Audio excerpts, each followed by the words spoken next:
The number of Americans who have mistakes on their credit reports is staggering. A 60 Minutes report exposed that most people cannot even correct the problems. CBS 2's Christine Sloan follows up.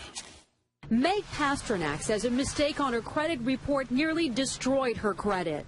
We had to present so much documentation to say this wasn't ours, and then we still had to pay something to get rid of it. Pasternak says it took months to resolve the problem. You feel kind of helpless because they got you under the gun if you need to get a new car or a house or for anything. Pasternak is not alone in her frustration. A new government study finds up to 40 million Americans have mistakes on their credit reports. But an investigation by Steve Croft on 60 Minutes finds most people get nowhere trying to correct an error. Ohio's Attorney General tells Croft that is a clear violation of a federal law. The federal law says that if you believe that there is a mistake, you can go to them and they have an obligation to do a reasonable investigation.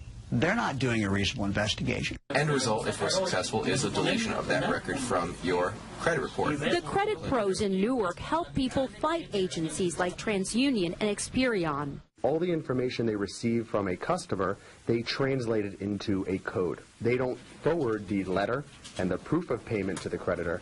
They just forward the 3-digit code. So the best way to protect yourself? Go directly to the creditor rather than going to the credit bureau themselves. Another good habit to get into, check your credit report periodically to make sure there are no changes.